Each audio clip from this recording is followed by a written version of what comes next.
Bonjour à tous et bienvenue dans la bibliothèque du CNAM qui, comme je vous le rappelle, est ouverte sur rendez-vous pour le moment pendant cette période de crise. Donc n'hésitez pas à venir profiter de l'ensemble de ces services. Je suis aujourd'hui avec Manuel Zaclade, professeur en sciences de l'information et de la communication et titulaire de la chaire Expression et culture au travail du CNAM, directeur également du laboratoire d'ICEN, qui vient nous parler ce matin de l'importance de la communication et des réseaux sociaux dans la gestion des crises sanitaires. Alors ma première question sera bien sûr en lien avec ce sujet. En quoi la communication et les sciences de l'information et de la communication peuvent-elles jouer un rôle dans la gestion d'une pandémie?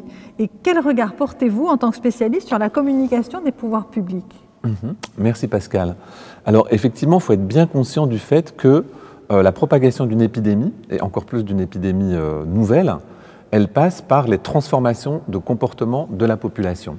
En fait, l'augmentation de l'espérance de vie qu'on a connue en Europe au XXe siècle, elle a beaucoup été liée aux gestes d'hygiène, des gestes très simples comme le fait de se laver les mains. Donc en fait, pour comprendre la propagation d'une maladie dans une société humaine, pour avoir une prise de conscience de la population, pour avoir des changements de comportement, à côté de la génétique, de la biologie moléculaire ou de la médecine de pointe, il faut faire de l'histoire, de la géographie, de la sociologie, de la psychologie et bien sûr des sciences de l'information et de la communication. Et nous, c'est vrai que dans notre discipline, les sciences de l'information et de la communication, on a eu le sentiment de ne pas avoir toujours été vraiment écoutés par les pouvoirs publics, que nos recherches n'ont pas toujours été prises en compte. Par exemple, on a interrogé des étudiants en communication sur leur perception de la communication gouvernementale, ce qu'ils avaient aimé et moins aimé. Et les résultats étaient intéressants. Ce qu'ils ont aimé, ce sont les vidéos YouTube didactiques qui parlaient des gestes barrières, qui les rendaient acteurs de la prévention. Par contre, ce qu'ils ont détesté, c'est la dimension autoritaire, culpabilisante, surtout vis-à-vis des jeunes de cette communication. Notamment la litanie des interdictions qui se sont succédées et dont ils avaient du mal à comprendre parfois la cohérence. Donc, comme le disait Ronnie Broman, qui est un des fondateurs de Médecins sans frontières, en fait, il y a une tendance des autorités à infantiliser la population, à avoir une certaine défiance. C'est une marque historique du rapport de l'État à la population. Or, si on veut des changements de comportement, nous disait toujours Ronnie Broman, il faut s'appuyer sur la capacité des gens à tenir les mesures de prévention parce qu'ils les ont comprises, plutôt que de tenter de les imposer. Et nous, on sait depuis très longtemps, en communication et en psychologie sociale, que la meilleure manière d'obtenir des changements de comportement durables, ce n'est pas la communication de masse persuasive, dont vous parlera tout à l'heure Béatrice Arruabarrena, mais c'est au contraire d'impliquer les acteurs dans l'élaboration de solutions ad hoc, ce qui implique des relais locaux. Et les meilleurs relais locaux, c'est les personnels de santé de proximité qui auraient pu assurer ce type d'influence, de communication. Il y a aussi un autre sujet dont on a beaucoup parlé, notamment à l'occasion de cette crise, c'est le rôle potentiellement négatif des réseaux sociaux et derrière le complotisme. Comment analysez-vous ce phénomène au regard de cette crise sanitaire ? Oui, alors c'est un sujet très compliqué et les avis sont très partagés, y compris au sein de notre discipline. Certains considèrent que les réseaux sociaux sont responsables d'une dégradation de la qualité de l'information, alors que d'autres considèrent qu'au contraire, ils sont l'occasion d'une meilleure participation démocratique qui permet de diversifier les points de vue. Vous voyez, on est vraiment sur deux positions très opposées. Par exemple, on a une collègue à Paris 3 qui s'appelle Divina Fromex, qui dit que face au sentiment d'une dégradation du contrat d'information entre la presse et le public, qui est un contrat basé sur la neutralité, l'impartialité, l'objectivité, les réseaux sociaux proposent un autre type de contrat, qu'elle appelle un contrat de partage, qui va reposer sur la conversation, sur l'engagement dans un réseau de pairs, qui s'amplifie par la réputation et la recommandation. Et en fait, c'est un ressort très important de la confiance, ce contrat de partage. Donc, si on ne voit que le mauvais côté des réseaux sociaux, on provoque aussi de l'incompréhension. Dans le cas de l'épidémie de Covid, on était et on est toujours face à une très grande situation d'incertitude, en fait.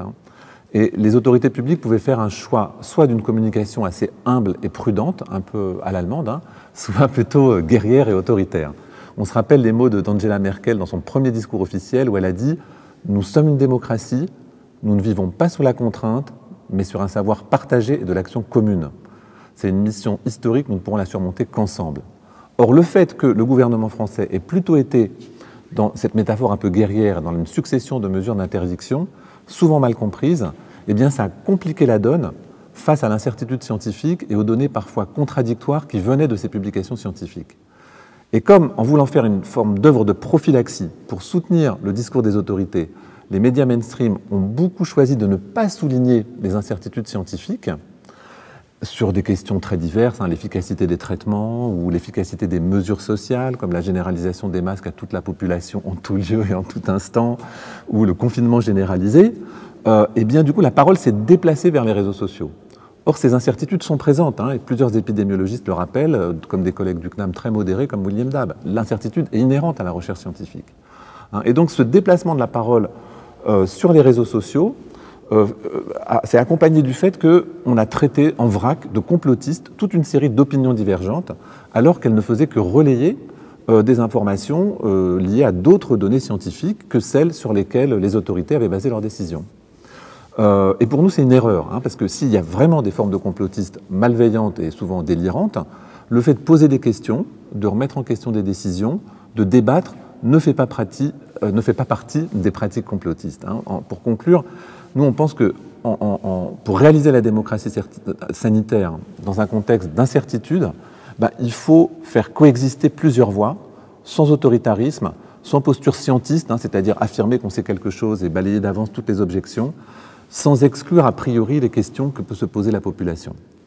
Vous savez, Bernard Stiegler, qui est décédé récemment, dans un texte posthume, disait que le discrédit de la parole institutionnelle s'est aggravé du fait de l'incapacité à transformer en controverse les polémiques et qui de ce fait sont devenues stériles. Si on veut que les réseaux sociaux occupent une moindre place dans l'information de la population, il faut organiser de vrais espaces de controverse qui jusqu'à présent nous ont pas mal fait défaut. Écoutez, merci beaucoup pour ces éclairages et justement, encore une fois, introduire à la fois de la science et de la nuance dans des sujets aussi importants que ceux de la communication en temps de crise. Merci Manuel. Merci Pascal.